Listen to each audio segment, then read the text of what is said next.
of the new young breed of filmmakers in India, Kankana Chakraborty stands out apart from them, and she is immensely talented. And I must say that she has done a wonderful job with the 2 short films that I have worked with her. And I think she makes a formidable team with her DOP, Mridul Sen. And she's very finicky about what she wants to do and sticks to what she does. It was quite an experience working with Kankana in 2 of her short films. I wish her luck. You can watch both the films worldwide with English subtitles on moviesains.com.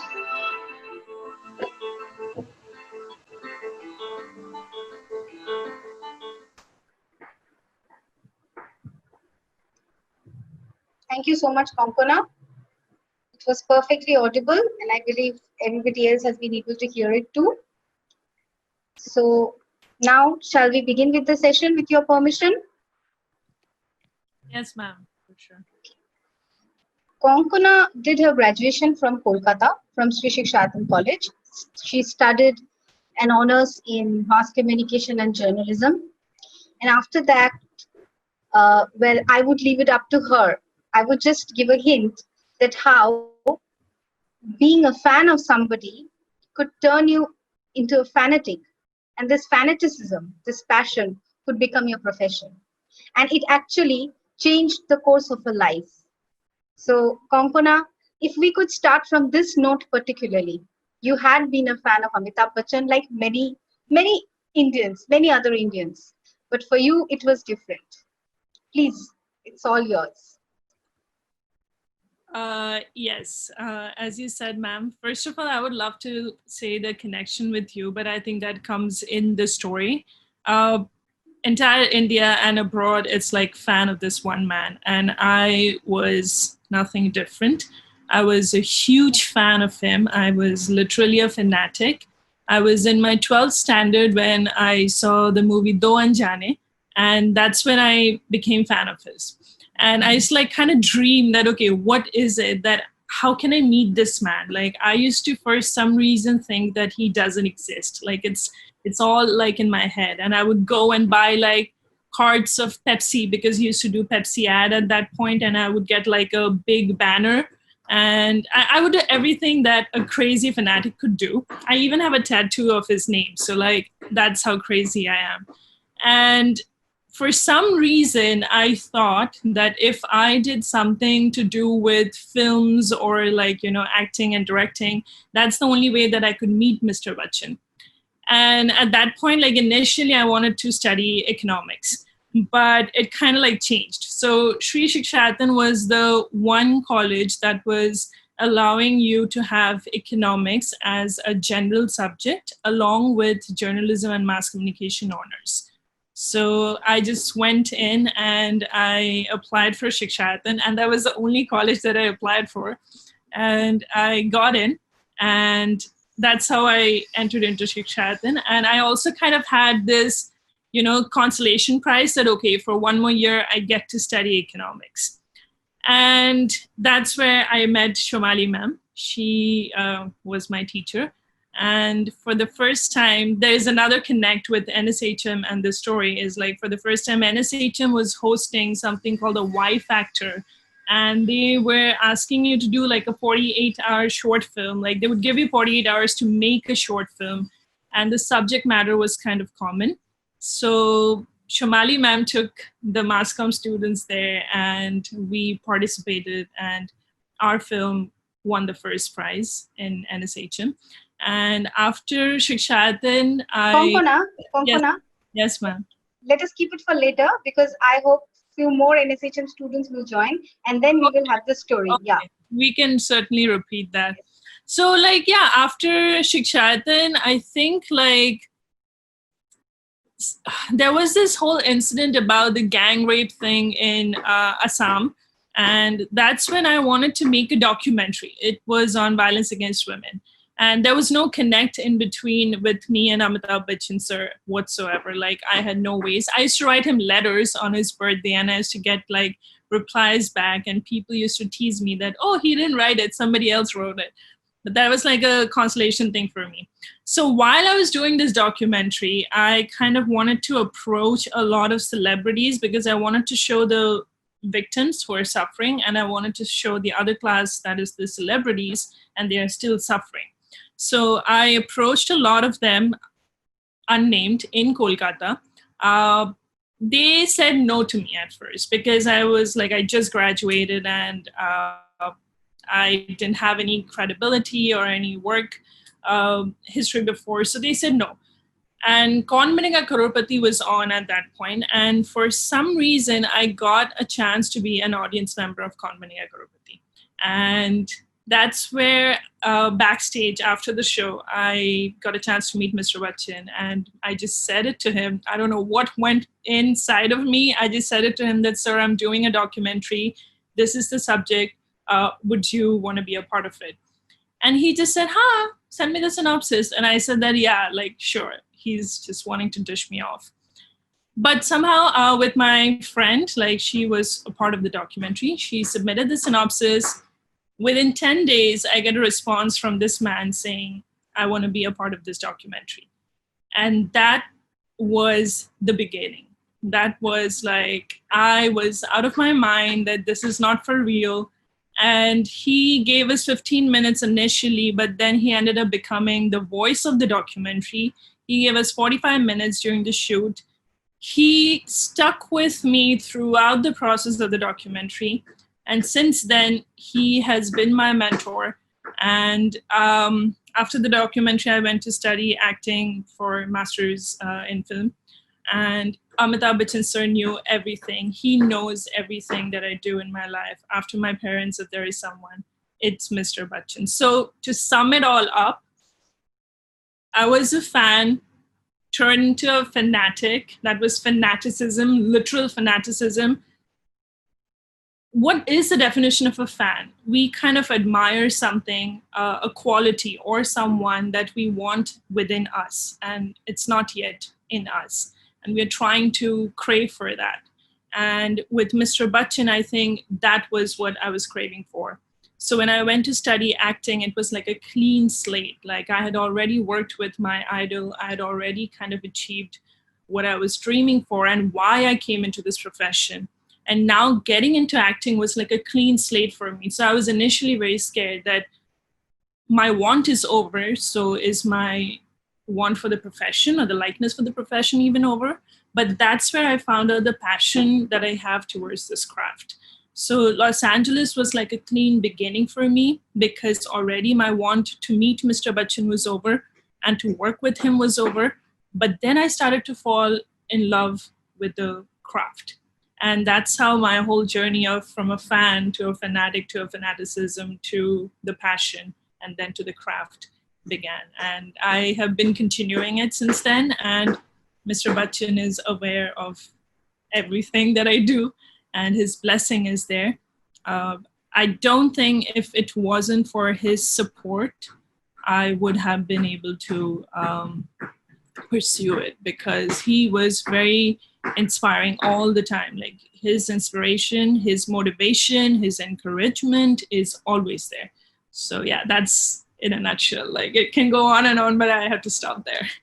Let us have the formal introduction of Kankana. We have had a brief of her career. Maybe a formal introduction should go like this. Kankana Chakraborty did her graduation, her bachelor's in journalism and mass communication from Sri Shikshatam College, Kolkata. After graduation, she directed her first project. It is a docudrama on the violence against women, as she just mentioned. It is called Women Prayed and Prayed, P-R-A-Y-E-D, Prayed, and P-R-E-Y-E-D, Prayed. It featured the eminent Indian film industry personalities like Mr. Amitabh Bachchan, Sri Shyam Benegal, Usha Uttup, Surekha Shikri, Rima Lagu, Lopamitra Mitro, Vijayan Mukhopadhyay, and others. The docudrama won about 17 national and international awards. The last one was the official selection at the World Peace Awards, Indonesia. Kankana got her master's in acting from New York Film Academy in 2015. She is settled in Los Angeles, majorly working as an actor in several short films and commercials, Western Union, Pier 1, Google, ServiceNow, and others. She worked in several theatre productions in Los Angeles as an actor. Together with acting, Kankana continued to direct several independent projects in Los Angeles. One of her short films, PK, was screened at the prestigious Chinese theaters Hollywood. Kankana, we would want to know more about it because whenever we hear PK, Amir Khan comes to our mind. Yeah. Ek Bachchan Ki Bahu Bachchan was Kankana's first Bengali short film as an actor. It is a short dedication rather. It's dedicated to all Bachchan fans, Amitabh Bachchan fans. The movie was highly appreciated by Mr. Amitabh Bachchan himself. Kankana's next Bengali venture was written by ? She wrote, directed, and shared the screen space with the veteran actor Shoboshati Chakraborty, whom he heard a while ago. Written by has won 46 national and international awards so far. It was recently screened at the Directors Guild of America, where it won the Best Screenplay Award. After Written by, Kankana directed another docudrama, Got Cancer. It was on kids with cancer. It features Yuvraj Singh, who himself is a cancer survivor. Kankana's next Bengali venture was a 50 minutes fiction, Onurup, or The Mirror Image. It is a father-daughter relationship story. Kankana is a writer, director of this short film, also portrays herself as the daughter Jinia in the film, that is Shoboshati's daughter. Shri Amitabh Bachchan launched Onurup's trailer, and what more can a fan expect? Both her short films, Written by and Onurup, is now available worldwide with English subtitles and movie scenes. She featured in Hoichoi's recent production, Shabdo Jabdo. She shared screen space with none other than Bollywood's veteran character actor Rajat Kapoor in Shabdo Jabdo. She recently featured in SVA's new project, Prem Tame, directed by, did I pronounce it correctly or is Prem Tame? Yeah. Prem Tame. Yeah. Prem Tame, T-A-M-E Tame. So, it's not just Bengali Prem Tame. Directed by Anindya Chatterjee. Kankana is the lead currently in another feature. It's called After the Rain. The actor-director Kankana continues to work in both the countries, India and the US. Now, over to you, Kankana. Let us hear something to you. Rather, let us give an opportunity to talk to you. Our panelists and attendees would key in their questions or their comments in the chat box, and I hope you're able to see that. So please talk with them. Right now we have 78 participants, and I see Utpal Dotto has some questions, Sukanya has some comments, Shandipon Banerjee. Kankana, are you able to see it? On the right-hand side on your screen or the bottom of the screen? So, okay, if I go back to Utpal Datta, please tell me more about the documentary on gang rape of Assam. So my documentary was not on gang rape of Assam. It kind of was like the peak point and the push for me to do the documentary. My documentary was on violence against women. It kind of highlights the irony that in India, when men pray to goddesses like Ma Kali, Ma Durga, Ma Saraswati, then why do we prey upon women? So that pray is P-R-E-Y. So that's why the documentary is called Women Prayed and Preyed Upon. So, but the gang rape in Assam, when this girl was molested by 21 men outside the bar, it was mainly in Guwahati, I should be more specific. And that's when I did this documentary. So it's called Women Preyed and Preyed Upon. And the trailer is available on YouTube. And it recently won National Peace Award in Indonesia. And that's where Mr. Bachchan and others like Sri Sham Benegulsar and others are in it. So we have Sukanya. She says she is also from Sri Shikshatan College and she is very excited. She is also interested in filmmaking but doesn't know how to pursue it. So a few words of advice for her. So Sukanya, are you studying like, what is your honors? Is it she said it's not journalism. Maybe it's English. Journalism.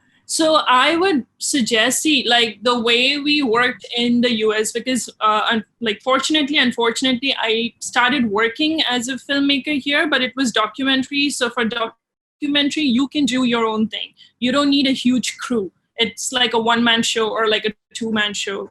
So that's it. But for like a professional filmmaking, I started my career in the US. And out there, what happens is like, you need to study, you need to like know some facts, and then yes, for sure, the practical, the execution helps, but there are some theoretical parts that you cannot skip. You need to study that. So in the US, what helped me was that the education that I had helped me execute them on set. And it was like a failure and like a learning process. And I did a lot of student films. And that's how I learned. And that's how I had the guts to come here and work. So, and also what happens when you go to an acting school or a directing school is that you end up creating a team of your own, like, you know, your own wavelength people, like a cinematographer, an editor, a director, a story writer. So you meet people, you try to see a story from different perspectives and not just your perspective. So I would highly recommend you to go to a film school, do a course, even if it's a short course, but do it, because if you learn nothing from studying in a school, you'll at least learn the discipline that you need on set to perform.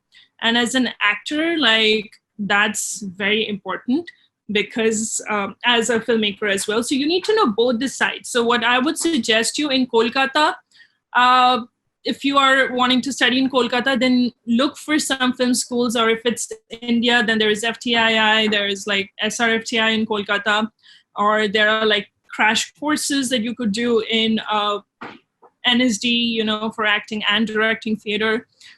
Doesn't matter if you're directing theater or film, at least the basics needs to be installed in you. And that's how like the discipline comes. So education is very important. You need to learn it and then pursue it. Or the other way around is, if you're very fortunate and you have some connections in the industry, then just go on set and observe. Just observe like what people are doing, because observation is the key for our craft.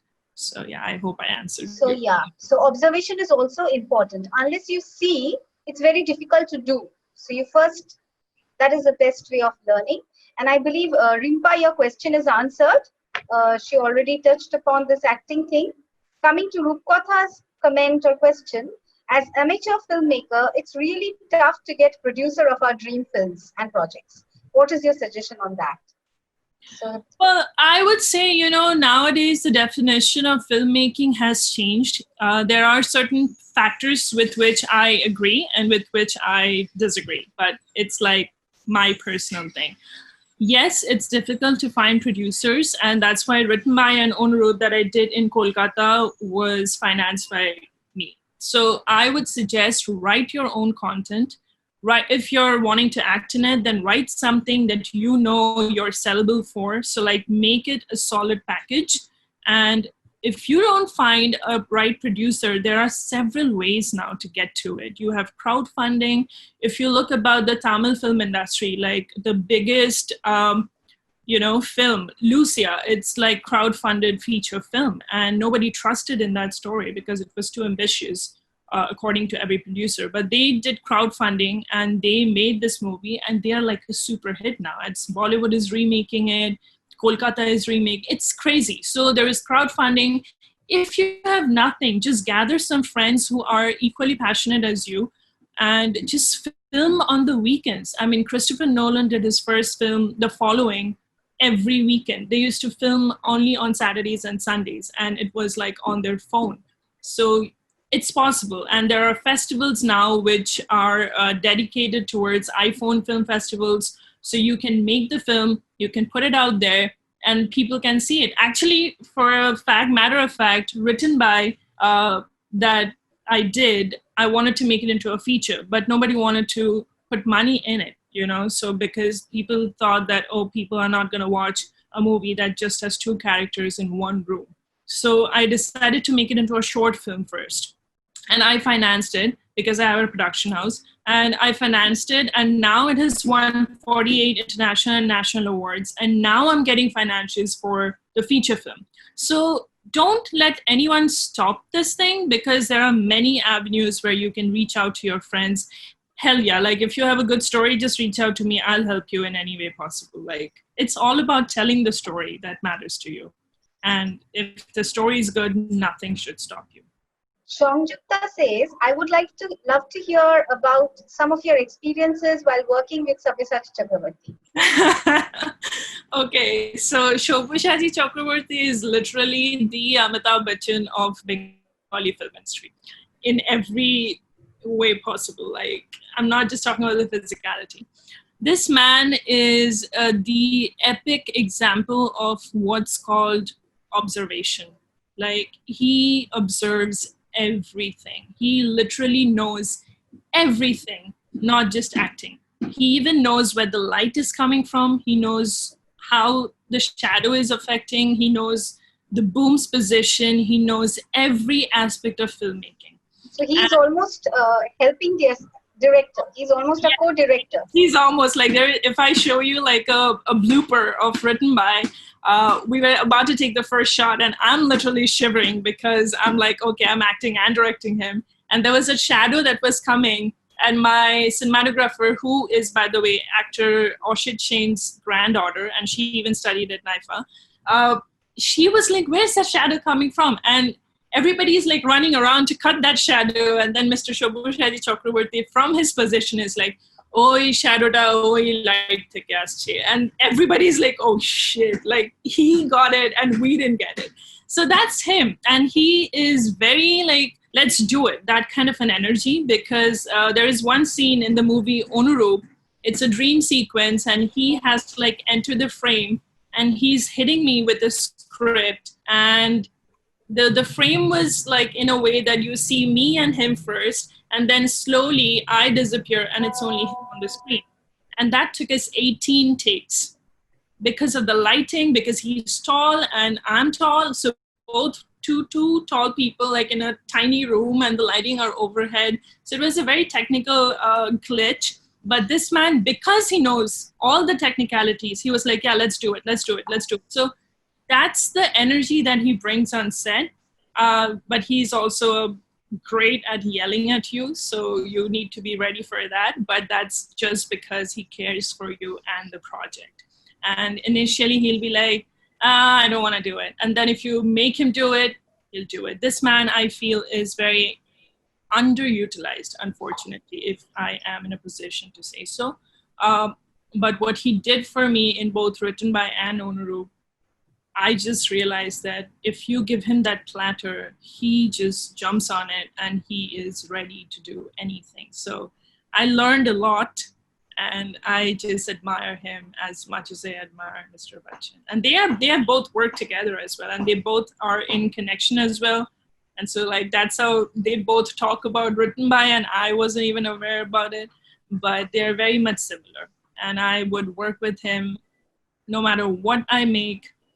Even if it's a small role, I'll always want to work with him because he's one of Neha Gupta is asking, if someone wants to assist any director, what should he or she do? How to go about? Assist a director. Let's say somebody wants to assist you. So if you want to assist me, like, just reach out to me. I would love, because see, I never had those opportunities. I never had the opportunities of, yes, I met Mr. Bachchan. Yes, there was you get into the papers when Mr. Bachchan writes a blog on you. That's great. But I didn't have the opportunity to assist. So what I used to do in LA is like, I literally used to be in every student film. I would assist, be a AD, be whatever it is. But Neha, to answer your question, if you're reaching out to like a really hi-fi director who's like out there, then be very specific about what you want to be like as a position, and create your resume that kind of supports to show that you're capable of the job. Doesn't matter that if you didn't have prior experiences, but it could simply be like your organization skills are so good that you can be a good AD or a script supervisor. So if you're reaching out a person who is already in the game, then be very specific because you only get one chance. And if you're just reaching out to independent filmmakers, just reach out to them and be like, hey, if there is any position available, I want to observe and be an assistant. So, I mean, if you want to assist me, I'm doing a feature in March. So if you want to assist me, just reach out. And we have positions that needs assistant. And you can learn. So yeah, that's simple. But just be prepared as to what exactly your further goal is. Do you want to be a director at the end of the assistance, or do you want to be a script writer? Do you want to be like an actor? Why do you want to assist is the first question that you need to ask. Okay. Saksham Sharma. Hello, ma'am. As you work abroad in India both, how hard or what are the differences that you face in both the scenarios? It's north and south. It's like I kind of go crazy working here, but off the record, quote some examples. We will keep it off the record. God. First of all, people are always late. People are always late. That's the first discipline that you learn. Like as an actor, if I'm talking about, we had to go like in LA, I would go for like, we have agents out there who send you out for auditions and stuff. So every day, ma'am, I would go for like at least 5 auditions, and they're in different places. And the first thing that we were taught in school is like, if your call time is at 10 and you reach at 10, you're already late. So you have to reach there by like 9:45, because that's when you observe the room. You observe the surrounding. You observe the person who's going to open the door and read with you. And all those things help. We think that those things don't matter, but they help. So being on time is the very first thing that drives me nuts out here. The second thing is people are not prepared.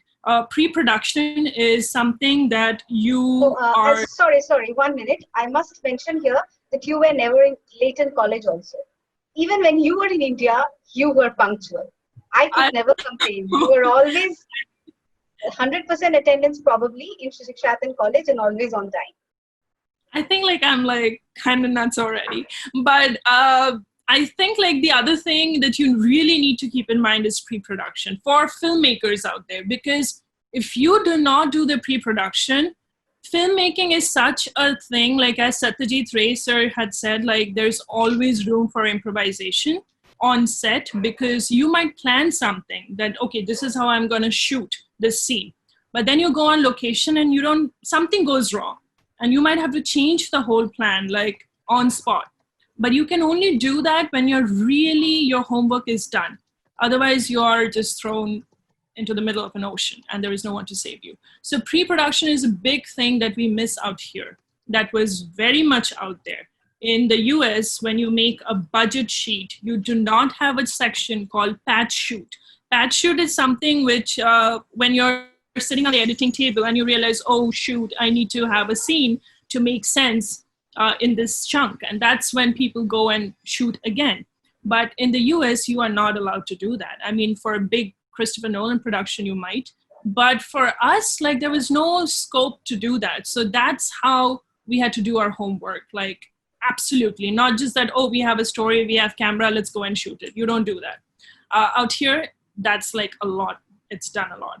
The worst thing that I faced out here is that people don't get the script. You don't get the script. You don't get it until and unless you're like the lead of the film. You do not get the script, and you have to literally like, beg for the script and find out ways where you can get the script. Like for Shabdo Jabdo, I was supposed to get the script on the day of the shoot. And that's... So maybe that is because they can't trust each other. Yeah, they can't trust each other, but there are ways to go about it. Like you can have a table read with all the characters. That's what we used to do in the US. We would have a table read. Even if you have one line, you have to be in the table read. You have to sign certain non-disclosure agreements and like confidentiality agreements. So there are ways to go about it. But the biggest difference in the States as a director and here as a director, what I face is like everybody in the crew reads the script there. Here, nobody reads the script and you don't get the script. And that's the worst thing that I have faced so far. Nobody reads the script, even if they get it. Nobody reads the script. Like, for example, for my feature, I'm giving it to like a line producer, and the line producer is saying, yeah, I'm going to read the script. And the second thing I know is that, okay, did you get a chance to read it? After like 2 weeks. And then there is no comment from the line producer. And the assistant goes, oh, Didi, I was so busy. I'm going to read it and get back to it in like 2 days. So that's the thing, you know, like they just jump on the fact that chalo kaaj ischhe, and let's just start working. But the preparation that's needed, the discipline, that's again what it is. The discipline that's needed is, it only comes when you have that education, I feel. Because as an actor, even when we used to do theater, it was always like I remember there was one night where there were only 4 people in the theater, and we still performed. We gave our 100% because those 4 people are everything for us. 4 viewers, 4 spectators? Yeah. In LA, you were performing in LA? Yeah, for one of the shows, yeah. And you know, you just like, that's why when we had Al Pacino come and teach us, he said one thing, like, you should go to a film school, because as an actor, if you don't have an audience, you're not an actor. You think you're an actor, but you have like no one to perform to or for. So you should always go to a film school. You should always like learn and fall and learn and fall. And that's how you become good in the craft. And that goes same for the filmmakers. You should always be on set, do mistakes and learn and observe others and be open to suggestion. LA is all about collaboration. India is all about ego. And it's all about, no, this is my story. I know it better. Yes, at the end of the day, the director is everything. The director knows the story better than anyone, because they are also having you need to know editing. If you're a good director, you need to know editing, because your editor is not going to make the film. You are making the film. So you need to know editing beforehand, that, okay, if I take this shot, I'm going to join it with this shot. But you should also be open to suggestions, because you never know what somebody says might improve your story. So collaboration is another thing which is very much absent out here. And on my set, I try to have those things going, because I know that I cannot change the entire industry, but I can at least do what I've learned for myself. So yeah. Moina has a valid question, or rather, it might be a question of many others in this group. Suppose you have to pitch to the producer, pitch your idea of the film, and you are an amateur. What should you keep, or we keep in our minds during this effort when an amateur tries to pitch the idea to a producer? Well, first of all, you need to see who the producer is. Like, what kind of a language does the producer understand? Is the producer remotely interested to know the terminologies of filmmaking? Or is the producer kind that, oh, I have money and I just want to put money and I want to make money out of it? If that's the kind of producer, then just give him or her the meat of your story, which is like, what's the sellable factor for your story, you know? And if you have a producer who wants to learn and be a part of your like process and journey, then actually do that homework, create a slideshow, like, you know, like, what is your vision? What's the story? You should always have a log line. If you cannot tell your story in 1 or 2 sentences, then you're missing the gist of your story. You're missing what you're trying to say to an audience. Because as an audience, or as somebody who is reading, because in LA, we wouldn't get the first chance to pitch it face to face. We would have to send them like via emails. So if the producer doesn't get the idea of my story by reading the log line, I have failed already. Because if I cannot tell my story in 2 lines, then no matter how long I get to make my film, like 3 hours, 4 hours, I'm just stretching it. Every film has its own time length. Every film has its own, duration. So first of all, find out what kind of a producer it is. What is your sellable factor? What are you trying to say? What's your target audience? And be very much clear about, by sellable factor, I don't just mean like I have Amitabh Bachchan in it. Also, I mean the crew that you have, because that shows that your crew is efficient enough because the worst thing in Kolkata is like they have this notion now that a feature film can be done in 18 days or 20 days. That it's created by us because some desperate people wanted the producer to do it and they said, yeah, I'll do it in 18 days. And Kolkata may like whatever is done for the first time becomes a trend. So we suffer. And that's not the way to do it. Like, you cannot do it. The actors get emotionally exhausted.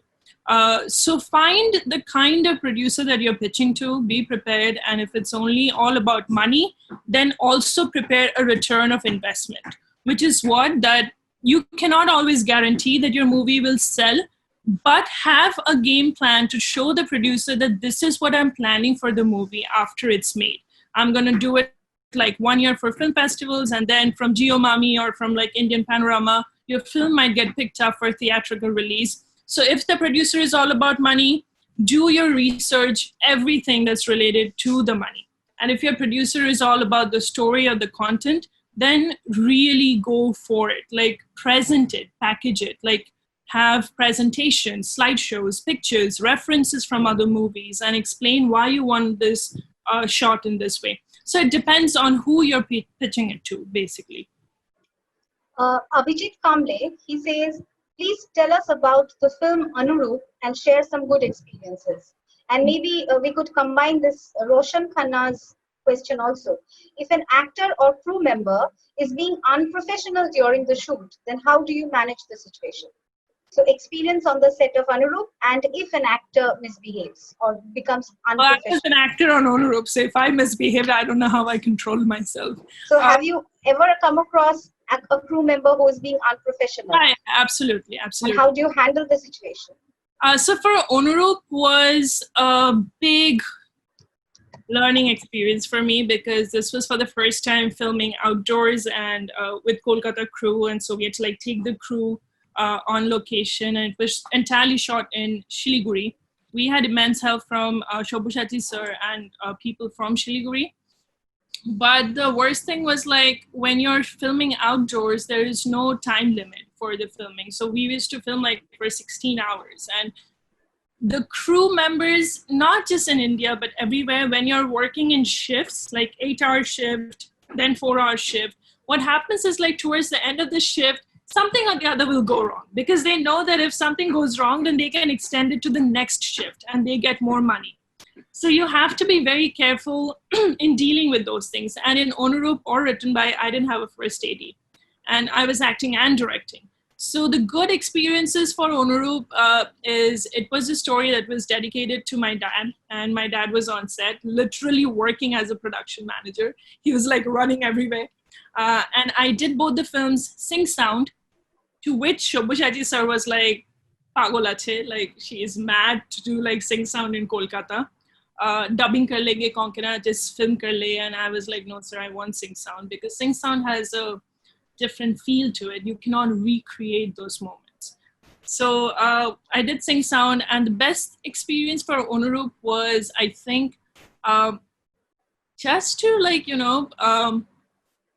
see how much people of Shiliguri gave for this film. Like, it was endless. And there were moments when I thought that, okay, I'm never ever gonna finish this film. And there was a kid in Anurup. There's a kid, if you watch the trailer, and she's like 4 years old. And the last day of the shoot, and it was raining, and we thought that, okay, we are never gonna film her scene, because the call time was at 6 a.m. in the morning. And this kid is ready since 6 a.m. She's like, I'm gonna act. And it's raining. So we thought we are never gonna finish filming. And her scene was shot finally at 7 o'clock in the evening in an entirely different location. See, that's what I meant by, if you know your story from beginning to end, you can change easily on location. Yes, you need to think, but you have the guts to do that. If you didn't do your homework, then you wouldn't be able to do it. And we filmed her scene, and she was just like a blessing for us. And like, she kind of relaxed the moment. Everybody was tense, but her innocence was just like too contagious for everyone. So the good moments of Anurup are that, and to see Shobhushati sir in lungi, because he had said, I'm never wearing a lungi, and I'm never wearing a P3 t-shirt, and I'm never like doing anything without glasses. To see Shobhushati sir break from the Shobhushati that we know as a police inspector or Feluda or, those kind of characters, to break him down and to like see him as a failure, as an egoistic person who's losing everything in his life, was just an amazing learning experience as an actor and as a director. coming to the other question of, and for Onurup was like, the blessing was I got to work with my cinematographer again. That was like our second combination. And she, because of her, I have the guts to act and direct, because she's my eyes behind the camera when I'm acting. So the crew member, if they are not behaving, see, I would suggest that filmmaking, as soon as, if you're a director, once you're on set, just surrender. Surrender to the situation, surrender to everything, because everything is going to go wrong.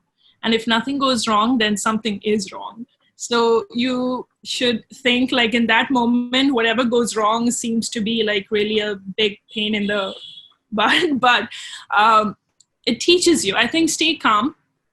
It's easier said than done.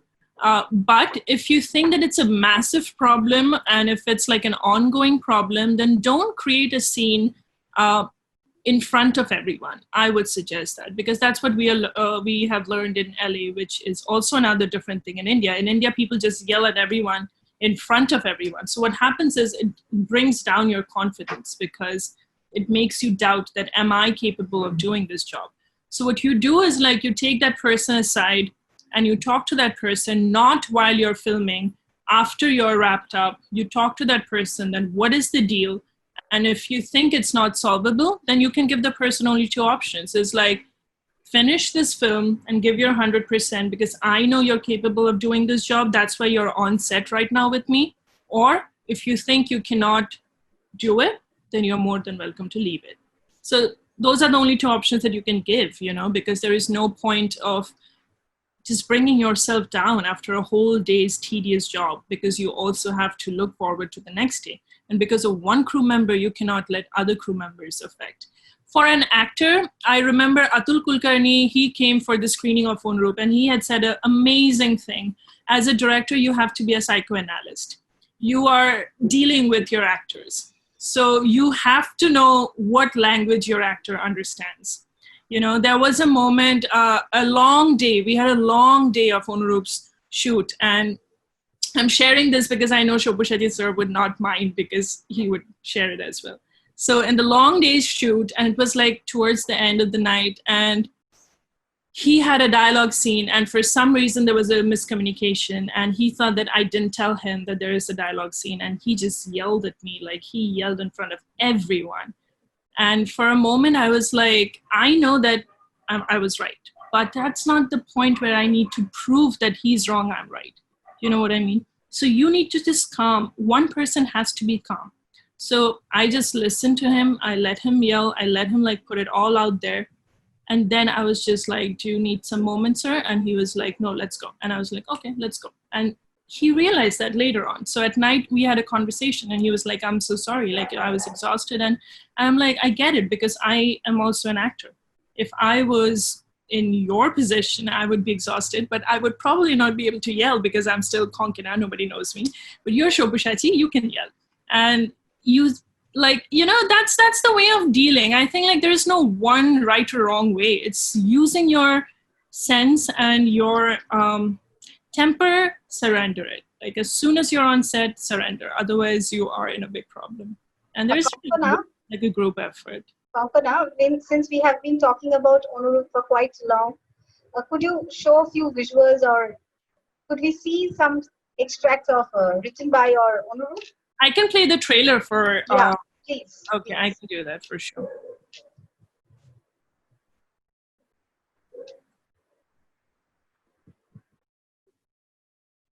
So first we're going for written by.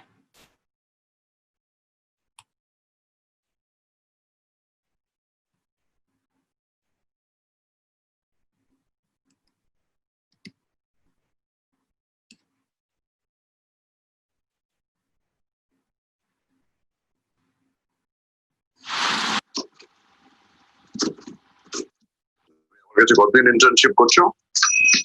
প্রায় 2 সপ্তাহ হলো। আমি কেন typewriter use করি জানো? Maybe because you're comfortable with it. আসলে typewriter অনেক বেশি বিশ্বস্ত।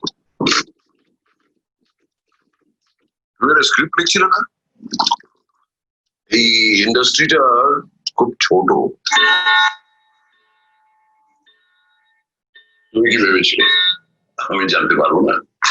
You blatantly stole my life. I was inspired by you. Dare you do this to me?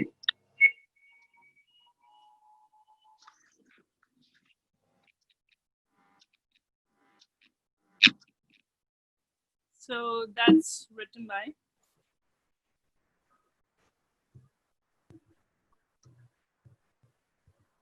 Could you guys hear it?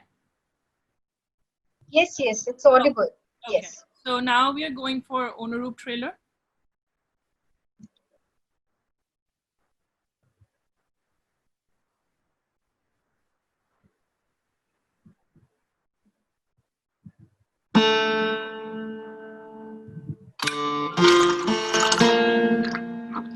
Theatre স্পেসটা তো হারাতে বসেছো। Decide করলি?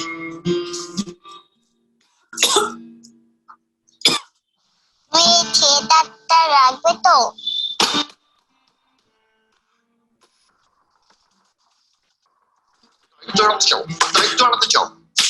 প্লিজ এইবারটা অন্তত চলে যাও না। আমার থিয়েটার, আমি যা ইচ্ছা তাই করতে পারি। তোমাদের সমস্যাটা কি বলো তো?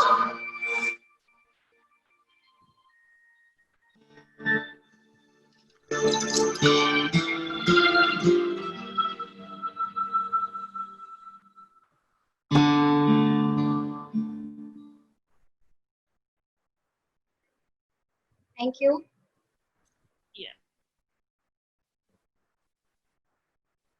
So there's a question that I have watched both Onurup and Written By. They are both of different genres. How would you treat them differently? How would I treat them differently? You kind of answered the question. They are both of different.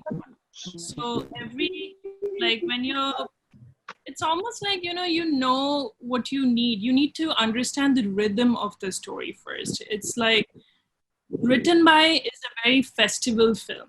It's like as I mentioned before, I wanted to make it into a feature, and that's how I kind of made it into a short. And I had to keep in mind for Written By that it's one room and two people. That's it.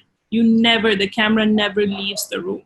So I had to be very precise about the cuts, about the shots, about everything. And how much am I saying in every dialogue? And if you have watched the film, you would know that there are a lot of silent moments in my movies because I believe in the subtext. In real life, we don't say everything that we are feeling. We kind of say the opposite, and we keep the real thing inside of us. So for Written By, the things that I was very much careful about, and I really wanted to be careful about, was the camera placement, when to reveal what, how much to say in the story, and the color combination. Because in Written By, if you watched it, you would notice that Shobushati sir is in the color palette of gray and black because the room is also very dingy. And I wanted the last shot to be such where Shobushati sir is almost like mixed in the room, like he is almost there and not there. So that's why he is in the color palette of gray and black. And the girl is the only one who has the color red, like she's the different person in the room. And I also wanted to create that tension, and that's why there was no background music but only ambient sound, like the pendulum noise, because the girl couldn't see the clock, it's behind her. The pendulum noise, the rain outside, because for me, rain in the evening is kind of mysterious. In the afternoon, it's very romantic. So it was my perception, my way of seeing at things. And there are a lot of metaphors. So Written By, in a nutshell, is a festival film where people go and be like, oh, it's a film school student who has made this film. You know what I mean? But for Onorup, it was a very emotional film. It was a film that I'm dedicating to my dad. It was a film that I'm dedicating to all the father and children relationship out there. So I did not really care about how beautiful the shot looks like or how beautiful the camera movement is. I just wanted to tell the story. And I really wanted to make sure, because it's a story about a father and daughter who has been estranged for 6 years. They don't even realize how similar they are. That's why it's the mirror image. So the father is also like self-sabotaging, the girl is also self-sabotaging. So I had to keep in mind, and the story kind of goes in a parallel way. We don't see them together in the very first opening of the movie. So I had to keep in mind that the color palettes are different. I play a lot with colors in my movies, and because color hits psychologically even. So the girl was red, the guy was blue. But I made sure that in the girl's room, there are tints of blue, because that's her father. It's like her life. I mean, she cannot, how much ever she wants to deny it, it's her father at the end of the day. And in the guy's room, even, there were tints of red, because that's his daughter at the end of the day. And then when they come together, if you realize in that one scene that we showed in the trailer, where there's a mirror scene, and he's sitting, Shobushaki sir is sitting in front of the mirror, and the girl is in the back, they are both wearing red. That's the first time they are meeting, and they're both wearing red. And the last scene where they are both sitting, and the Shobushachi wanted to reach out for the flask, and the girl moves it, they're both wearing blue. So we kind of come like a full circle of the color palettes, red and blue. And we used red in different ways for the girl, like in a gradual progression, because red has different meanings. It has passion, it has anger, it has emotions, it has like pent up anger, it has like, you know, a mystery. And blue has like isolation, calmness, and several other meanings. So that's how I think like I kind of dealt with Onrup. And a lot many people did tell me, because Film Federation of India kind of puts my movies out there for festivals. That happened because of Written By, because Written By started winning in a lot of festivals, and Film Federation got in touch with me that no matter what project I do in the future, they want to be the people to send it out to festivals. So I'm blessed for that. Film Federation people kind of said that, okay, Onurup is 47 minutes. So do you want to cut it down to 45 minutes so that you can submit to more festivals? And I was like, no, I don't want to, because Onurup has its own time. You know, it has its own duration. And I do not want to add and make it to 60 minutes, nor do I want to cut and make it to 45 minutes. That's the pace of my story. And I want to stick to that. I'm okay with it being in a less number of film festivals than Written By, because I knew from the very beginning that Onurup for me is a very emotional and personal story, and not a film festival competition story. And now they're both available online to watch, and they're both actually having equal reviews from people who are watching it. And Onurup has more emotional and raw reviews than Written By. Written By is like, ooh, amazing cinematography, amazing color, amazing acting, amazing script. But Onurup, I've had people call me after the first screening and say that, you know, I have a son, and we always think that, okay, no matter how much we argue, we are fine by the end of the day. But now I realize that we're not actually fine. We need to sit and talk about it, and not just guesswork and say that, oh, we have moved on, and that situation is left behind us. So those were the achievements for me for Onurup. For Written By, it were the awards. But for Onurup, for the entire team, even for Shobushati sir, and Mitu ma'am is in it as well, that was the achievement. Like every father giving me a call, or every daughter giving me a call, or a son giving me a call and saying that, your movie, this is me. Like, I'm Genia. I have had people say, I'm Genia. I'm your character. Like, that's me. So every movie has a different theme. And I think you just need to know the rhythm and the tune of your story, and that's how you can treat it. Indrakshi Mitro, she's asking that how do you stand out in auditions? In auditions? Yeah, most people these days are trained actors. Most have had done courses or something or the other, and they know acting. So how do you stand out in this crowd? Well, first of all, the audition, I have been in Indrakshi, you probably know. I've been in Kolkata on both sides for audition, and it's bad. That's not how auditions are done. Like when I auditioned for Shabdo Jabdo, I remember like I got the sides, and I was just briefed by this AD who said that, oh, yours is the opening scene of the web series, and I'm waiting for her to give me more information, and she's like, by the way, you're acting with Rajat Kapoor. And I'm like, Rajat Kapoor? Like, I'm going, Rajatabo, Rajat, Rajit, like, how does it help with my audition? I'd rather like to know what is my character. You know what I mean? And when I'm taking an audition, Indrakshi, you probably, you came for one of my auditions. You probably know that I try to give people more chances, and I try to talk to them and give them some notes. Because after my graduation, I interned, which is a great thing. Unfortunately, in Kolkata, we don't have that many casting directors. But in Mumbai, in LA, I interned for a casting agency. So I used to take auditions. So I saw how people, when they entered the room, no matter how chiseled or how prepared they are, you can sense the tension. Camera captures everything.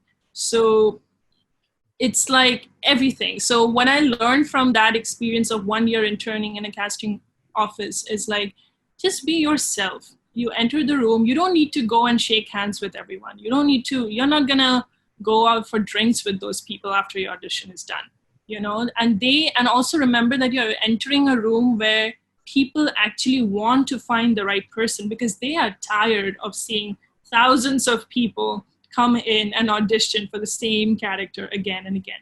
So they are on the same side. Just remember that and go and give your best. And don't get thrown off. Like, practice your monologue if you're doing in a way where you're standing as well as you're sitting, and choose a monologue which actually shows the best side of you if they are not giving you any sides. If you're choosing a monologue, choose something that you know shows the best side. And don't always yell in auditions, because when you're doing a dramatic monologue, because that's not palpable for us. That's not what we are looking for. It's a very, you need to sense the room, and you need to be very professional. You need to just do your stuff. And if sometimes people don't ask you for a second time, don't think that you did a bad thing so they didn't ask you. Maybe they liked it so much that they don't want to see it for the second time. And I have personally seen people who are really bad in auditions, but there's something in them that made me cast them, and they are amazing on set. And some people who are amazing for auditions are really bad on set. So to crack an audition in LA, I used to literally give 4 auditions a day. In a week, I would give like, I don't know, maybe 10 auditions, and they were all commercial. So you didn't know beforehand what you're getting into. You would get in the room and they would give you a situation, you would have to improvise. So you don't know. You don't know. Just be yourself. Just bring yourself. One thing I would like to say to every actor, no matter how seasoned you are, this is what even Shobhusharji sir said, nobody gets inside you when you're performing a character. It's you. If Indrakshi, if you are going in for an audition and you're doing a character who is really frustrated, think about everything Indrakshi went through before she entered into that audition room. There have been situations, there has to have been situations where you were not able to show your anger on the person. Maybe it's the bus conductor who misbehaved with you, and you couldn't argue with that person in that moment because you didn't want to get mad. Keep that emotion. Put that thing in the audition room. You know, use everything that's going on inside of Indrakshi for the character, because there is nobody else entering your body to perform the monologue. So that's what I would say, that just choose the right monologue if you're not given. And if you're called in for a feature film and they have given you a character breakdown, read it first if you really suit it. If you don't fit the part, then don't go for the audition, you know, because that's another story. That's like a bad experience story. And after every audition, say to yourself that you did your best, because as actors, everybody is out there to judge you, but you need to be kind with yourself. You need to know that you have done your best in that moment, and you would do best, like better in the next one. So yeah. Kathadam has 2 questions. I would combine them together. She wants to know which is more important, the form or the content. She also wants to know if there is any particular genre on which an aspiring filmmaker should concentrate on. And if I didn't get the first question, ma'am. Which is more important? Which is more important, the form or the content? And then she asks, is there any particular genre for an aspiring filmmaker? I mean, as an aspiring filmmaker, there are specific... As an aspiring filmmaker, is it better to concentrate on any particular genre which you are comfortable with, or you should put your hands on every genre? This is the first question. I just didn't understand the form in the question, like if you can be a little bit more. The second question I would ask Rupkatha to elaborate it further. She asks, to make a good film, which is more important, the form or the content? Rupkatha, she wants to know which form you're talking about. Content, we understood, probably you mean the script of the film. Yeah. But form, by form, what do you mean? If you could elaborate in the chat box. Meanwhile, Kankana, if you could take the first question, that as an aspiring filmmaker, is it better to concentrate on any particular genre with which you are comfortable with, or you should put your hands on every genre? As an aspiring filmmaker, if it's your very first film, I would say, and you're writing it yourself, then I think you should always tell the story that you know better, that you have experienced, you know. Like for Written By, why I did Written By as my first film in Bengali. It's because in LA, we used to gather every weekend and we would share stories, you know. But in Kolkata, when I came over and I was doing Ek Bachchone Bou Bachchon, during that time, I met friends and we would share stories, and the conversation would end up by saying, hey, eta amar golpota na kauke bolish na, like don't share my story yet. So there was a fear of it being stolen. And that's the reason where it made me think that it's so different in both the countries. And how can we be creative if we are afraid in the very initial stage of creation? Because Written By is not entirely my story. You know, there have been, like Atul Kulkarni gave me an idea that what happens if the girl writes a script on a laptop? Because initially it was that the girl is also writing on typewriter. So that's how came the dialogue, a typewriter is much more trustworthy. You know, so that input was given by Atul Kulkarni, so I was open to it. But what I'm trying to say is that as a first-time filmmaker, if that's your first film, then really know what story you want to tell. Like if you know that story better, if it's an experience that you have had, if you have observed something, just don't go by the packaging, which is like, oh, I'm going to do a thriller and I'm going to be famous. Or I'm going to do a sad story and I'm going to be famous. Or I'm going to do a comedy and I'm going to be famous. No, just understand what's the strength that you have. If you have a good sense of humor, then go for a dark comedy. Go for a comedy that doesn't, it's not a slapstick comedy, it's like a dark humor. So write that and do that. But if you're good at touching people like in the right spot for emotions, then do a drama. And if it's a story that you really want to tell to make a change, do it.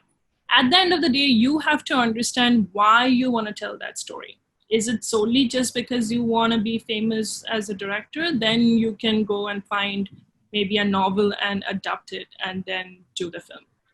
Because there's no wrong in it. Satyajit Ray didn't write his own scripts for a long time. He only did novel adaptations. Clint Eastwood doesn't do it. You know, he doesn't write his own stories. He takes stories, he takes the scripts and he does it. So as an aspiring filmmaker, find your strength first and really look for the story that you want to tell and tell that story, because then it's a personal connect and you are going to be honest. No matter how much you try, you cannot be dishonest with your story. And if you are honest with your story, then everybody would get it. Shumon Banerjee, he says that since the theme of this webinar is content is king, how is it valid in film or acting? I mean, film industry or the field of acting. Content is king. So he wants us to go back to the theme, touch upon the theme. Well, content is the king or the queen or the pawn, whatever you pick. Because why do people say when you're doing Shakespeare, why do people say just say the words? Don't put anything else, because content was king for him. He wrote it without any flaw. And then you can put in more emotions into it. So as a director, content is king. If your script is weak, no matter how big names you have, it's gonna fail. Biggest example, Thugs of Hindustan. It has Amitabh Bachchan, Amir Khan for the very first time. Content is bad. It failed. You know, and then you have Lunchbox, which has Irfan Khan. Content is amazing. It touches you somewhere or the other. Then you have Tare Zameen Par, which is amazing. It touches you somewhere or the other. And then you have now like Breathe Into the Shadows, which also touches you somewhere or the other for the psychological thriller ones. there are like different things. So content is always the king. And if so, okay, let me explain it to you in a very simple way. When you're trying to build a building, first, what do? You have a blueprint. If your blueprint is wrong, everything is going to go bad. No matter which brand of cement you're using or bricks you're using, everything is going to go bad. So the script, the story first, and then the script, the treatment, everything. That's why I keep on saying, do your homework, do the pre-production. If you're not doing the pre-production, ask the question, why? Why am I seeing this? Because sometimes as a writer, we often fall into the trap of writing a scene which would be easier for us to reach the ending that we want. We need to find out if that scene is really important in my story. So do flashcards, do scene breakdowns. Why am I having this scene in this very moment? Is this scene giving my audience any new information? Or is it just a repetition? If it's a repetition, take it out. You have to be really merciless when you're bringing down your script. So content is king for a director. For an actor, if you're given bad lines, like, how much can you say? Like, you can just be a robotic person and perform. But if you are given really good lines, it makes you even want to work more on it and research more in it, and like bring more into the on the table as an actor, So content is king at the end of the day, like, period. That's it. Shritama Pal asks, can OTT platforms and YouTube help amateur independent filmmakers gain better career opportunities in distant future? Why distant future? In near future, I would say. Can OTT platforms and YouTube help amateur independent filmmakers gain better career opportunities? Yeah, it does. I had a kind of a conference. It wasn't online, it was offline, but in Merchant Chamber of Commerce in the year 2000 and I think 15. And that's where I had said the same thing. And OTT platforms weren't even big at that point. What I feel is like OTT platforms, the way they are working now, there is a lot of loophole, but you need to find the platform, do research. There are many ways of reaching an OTT platform. And for YouTube, honestly, I wouldn't say, because I have never put my films on YouTube, so I don't have much information about that. But for OTT platforms, like, really do the research. If it's a show that you think Netflix would pick it up, then for Netflix, by the way, guys, like, I have learned it the hard way. I just want to put it out there. It's like, you need to have a producer who has some contact with Netflix, and that's how the content reaches. Netflix in India never picks it up directly. But in LA, it's the other way around. So that's what I know about Netflix. So for OTT platforms, if you think like Z is doing a lot of things now, you have Voot, you have Hotstar, and if you look at the shows that they are putting out there, and if you see that your show kind of fits in there, or you want to take that risk and say that, hey, I am a different person with a different show, you like to read it, send them, but make them sign an NDA first, because I know it doesn't matter at the end of the day, but still, at least you have a copy at your end that I did make them sign a non-disclosure agreement. And then give them the log line and just the pitch packet. If they're interested, pitch face-to-face. But yeah, I think OTT platform has a bigger, come on. Yeah, Gulabo Sitabo, why do you think, other than the pandemic and the COVID thing, I remember Mr. Bachchan showing me Gulabo Sitabo, the entire movie. I watched it with him. And I remember feeling in that very moment that this is an OTT platform movie. If this was released in the movie theater, I might be wrong, but it's stretched in such a way at the ending, which is not needed for me. Only a diehard Amitabh Bachchan fan would go and watch it, because word of mouth is a very important thing in our business. If I watch a film and I say, oh, did you watch that film? People will go and watch it. So for Gulabo Sitabo, people would be like, yeah, it's okay. So people would be like, okay, why should I go to a theater and spend like 1,000 rupees and above to watch that movie when it's going to be on Amazon after a couple of days? So at the end of the day, it's the OTT platform. So yes, to answer your question, I don't know about YouTube, about OTT platforms. Yes, it's going to open up a lot of new opportunities. Two of our attendees want to know how to write a script or dialogue Rather, if I am to read the question, may I know one thing, when you write dialogues, how do you go about it? What are the process you follow? What are the differences between contents here in India and abroad? Probably she had answered a similar question about the difference in India and abroad. Now, if you would like to talk on dialogues alone, how to go about it.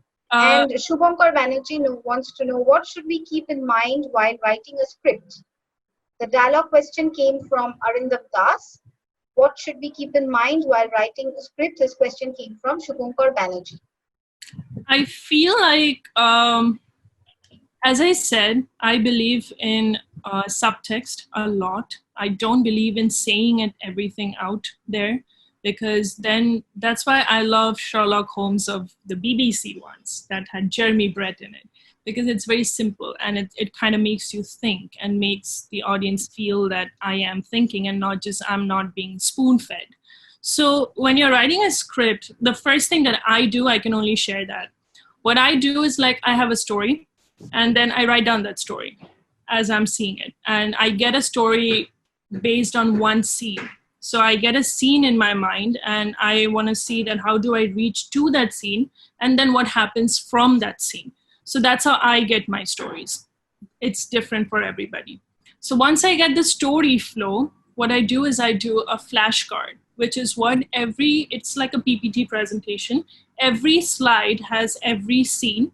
At the end of the scene, I say, what are the objectives of all the characters? Because we all want something in every scene. And there are obstacles that is stopping us from getting those wants.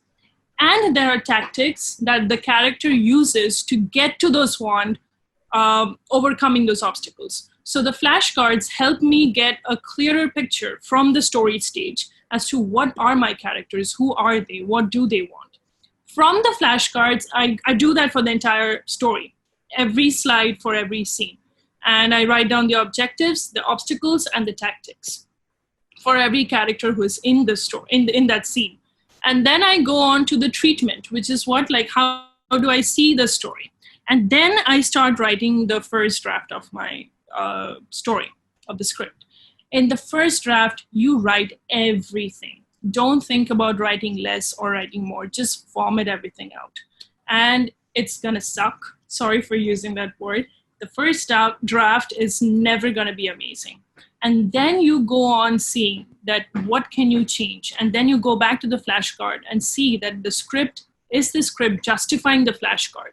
Are every scene hitting the right objectives, obstacles, everything? And then you come to the third draft. From the third draft, I start working on my dialogues, which is that there are some things that can be shown through action rather than being said. For example, if I am to say that, okay, I am kind of, the person who is sitting in front of me is talking for a long time, and I really want this person to go. So when the person is asking me something, instead of saying that, oh, hey, I really want you to go in the dialogue, what I could do is that the guy is talking to me and I just get up and I pour myself a glass of water and I don't come back to my seat, which is a very obvious action of showing that he's not interested anymore. So there are various ways of showing what you're trying to say. Show it. Film is an audiovisual medium. So show it and say less. Let the audience figure out what the subtext is, because the subtext is never said. It's not what's on the line, it's what's in between the lines.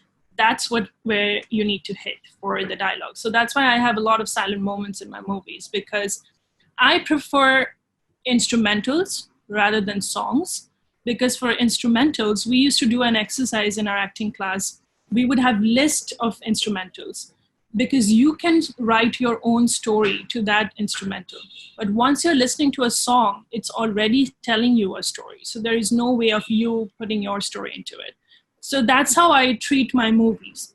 I keep silent moments in it, and people come up with different interpretations, and that's the beauty of filmmaking, is like, they are not just getting what you are trying to say, they are also wanting to add something in the silent moment. It's almost like fill in the blanks for them.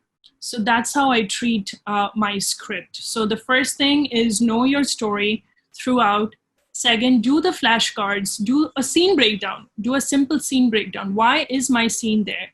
because often as a filmmaker, we try to indulge in a beautiful scene, which maybe is not needed for your story, you know, and you are thinking that, oh, this would have an amazing slow move and a flower like falling from above and a beautiful song, but you might not need that in your story. So be very much critical about that. Have a scene breakdown. The third thing is write the treatment, how you want to see the film, and then start writing your script, and it would be very much easier for you to write it. Write the second draft. On the third draft, start working on the dialogues and see how much you can take it out and put it into an action.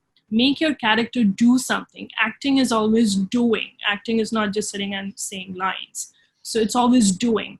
And that's what you need to capture in the script. At least that's what I try to capture. So right now for my feature, which will be in March, I'm on my 8th draft, and it has been into several festivals, script writing festivals, and it has won in several places. And we were lucky that we got like a script analysis from Netflix even. So always you have to remember, why am I having a character in that movie? Even if the character is there for one scene, always know why is that character there? What new information is this character bringing in the scene? You know, otherwise don't have it. Like, there is no point of having it. So that's the way I go about. And it's always better, I would recommend, on the 6th or the 7th draft, have some people like that you trust are good actors or like good readers, and just listen to your script. Make them read your script and you just listen to it.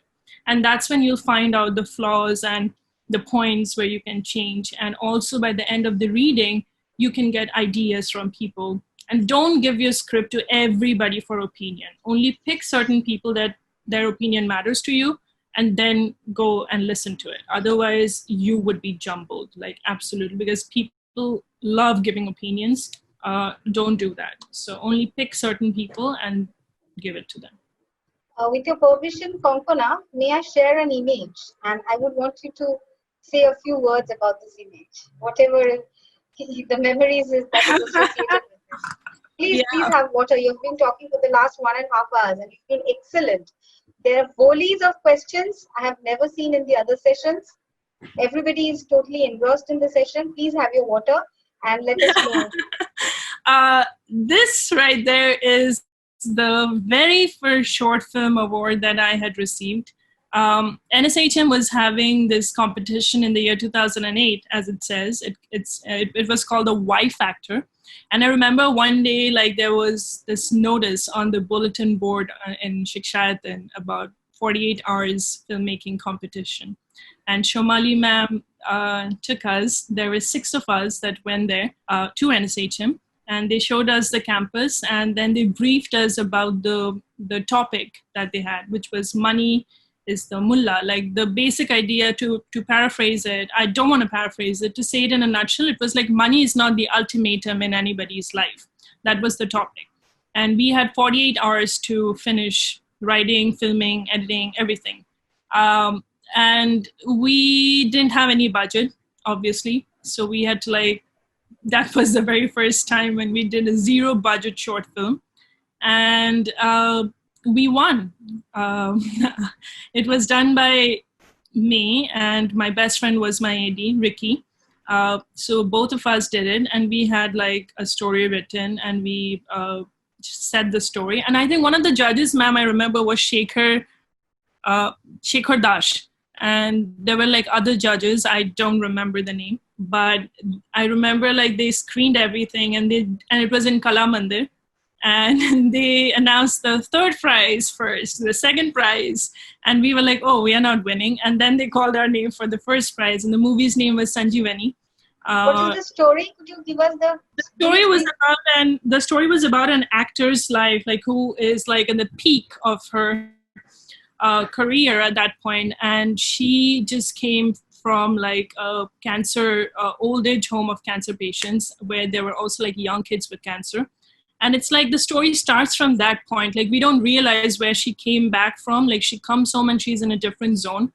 And it was like the time limit of the movie had to be like 3 minutes, I remember. And so we see her first like in a whole different zone, and flashes of her like acting career and the awards and everything. And the next scene we see is like her going to that old age home blood donation camp and actually giving blood, and it was just like trying to say that, you know, she had achieved whatever she earned, the fame, the wealth, she couldn't carry it with her. no. And when she was giving, she wasn't giving money, she had to give blood. Like, it was from her, within her, that she had to do it. Wasn't the money. She could have just gone, and we also showed that she did give money before to that old age home, but it was this ultimate thing, was like her giving something from her, within her, to help those people.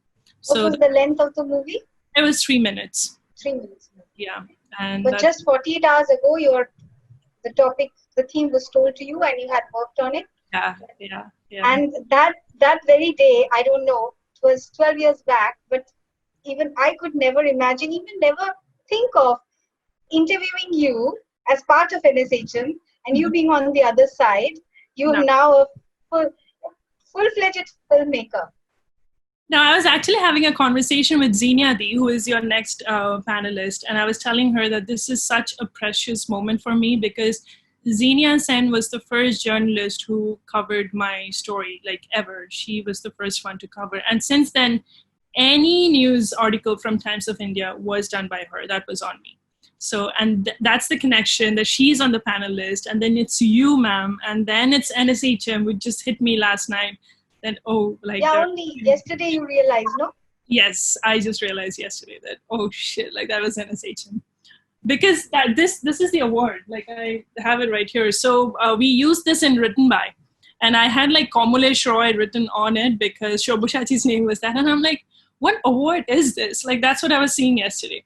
And then I took it off and I'm like, oh my God, this is NSHM. And that's when I texted you about it. So yeah. Sukanya has a very academic question. She wants to know, which books do you prefer to learn about the aspects of filmmaking? Aspects of filmmaking? Yeah. Books. Oh man. I can say more about, see, honestly, Sukanya, I have never had a formal education for direction. I had a formal education for acting. But because I made the documentary first, and then in our acting course, we also had to learn filmmaking. So there is a book by Sidney Lumet. It's more on writing. I have read more books about writing than actually directing films. So I can say you those names because I feel like when the story is right, then you can put your own vision. There is no right and wrong of directing. If Shomali ma'am and I were to have this conversation in a coffee shop, having a cup of coffee, it's on you. It's up to you where you want to place the camera, because that is going to tell you the intention of the scene. And once you know the intention of the scene, you'll know where to place the camera. So I would prefer you to read more script writing books like Save the Cat, Sidney Lumet, and read acting books, because you really need to know how to talk to your actors if you're a director. Otherwise, you might like pull your hair out, but your actor will never get what you're trying to say. They don't want to know like a full phrase from you. Also, they don't want to hear, oh, you have to be happy now. Why am I being happy? So give them that justification and leave. So read acting books. Acting for Camera is a good one by Tony Barr. Then there are like different method books. Read Meisner, Sanford Meisner.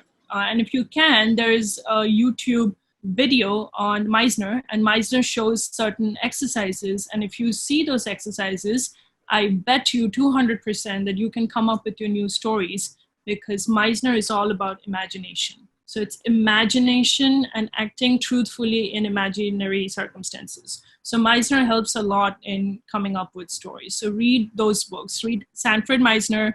Strasberg method, by reading, it complicates you, but once you do it, you understand method. But Meisner, by reading and watching, you can understand. So those are the books. And Acting for Camera by Tony Barr, for sure. Don't read an actor's paper at this stage if you didn't have a formal education, because it's going to scare the shit out of you. So yeah, just read the easier ones first. Well, I have to take this question. Madhav Chandra Das from Bangladesh. I would call it an international question. So he wants to know what things we need to consider to convert a 5,000 words long fact-based story into a docudrama for half an hour. 5,000 words long fact-based story into a 30 minutes docudrama. What things we need to consider? Well, first you need to know what you're trying to say. Like, what's the story trying to say? Like, I would say, like, for example, I just didn't understand like a 5,000 fact-based word story. Like, it's a real incident, and how do you transfer into a docudrama? He said, not a documentary, right? He's not very clear about it. Yeah, he has specified docudrama. He has specified docudrama. Okay, so docudrama kind of gives you the option of dramatizing certain things. So that's where you bring in actors.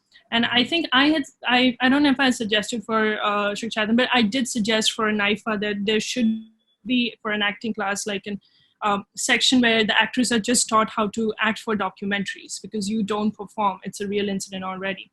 So you need to consider, I feel from my limited experience, is what are you trying to say? If it's a hard-hitting story, then just be very careful about not dramatizing certain situations that are not in the 5,000 words or in the incident. Be very specific about dramatizing it. Be very specific about choosing your actors. Be very specific about the structure of your documentary, because there's a difference. For example, when you're doing a documentary on a very vague, like for example, violence against women. We have seen thousands of videos of violence against women, but my documentary was a comparison between the goddesses and women in real life. So I knew the structure that I want to capture Durga Puja, Kali Puja, and I also want to show like women who does karate and like other self-defense stuff. And I want to show the victims. So in your case, even, I'm guessing that if that's the 5,000 words you're saying, it's a real life incident where you have read something about it. So be very much sure about the structure you want to reach. In documentary, there is no solid script, but you have to have a solid structure that you want to hit.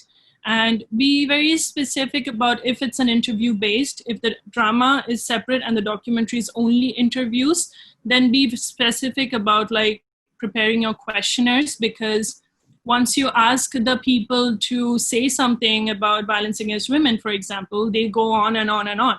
But I knew that I had researched that in Rajasthan, there was a case where the father kind of put the daughter next to a railway track because he couldn't do a feticide, like he couldn't abort it.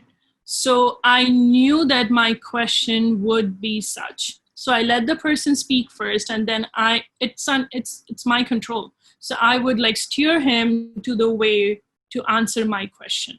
Like for Mr. Bachchan, I knew that on KBC, he had an acid attack victim. So my question for him obviously had to have about the acid attack victim. So do your homework about the person you're researching for the documentary part. So yeah, those are the things. I would say really study, research, and get a research team. Don't do it all alone, because after a point when you're researching for a documentary, if that's hard hitting, then you kind of get blocked. So once you find a team, you might think that, oh, I have searched that Wikipedia link, but the team might come up with something. Like I'm doing a documentary now on euthanasia, and it became legal in California, and I didn't know at that point. So that was like a big deal for my documentary. So do your research, and if it's a very specific story, then make sure not to hit the sentiment of that person and deal with it very carefully. Like in my documentary, I have Rinku Dash. It happened in Barashat, and her brother was killed in front of her. And when I went and asked her to be a part of the documentary, she rejected me for 3 days. She was like, I was re-raped by the media people several times. What are you going to do, a 22-year-old girl, like listening to my story?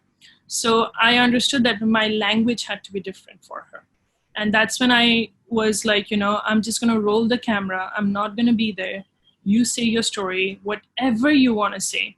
And in the documentary, if you watch it, there's a huge pause when she started saying her story.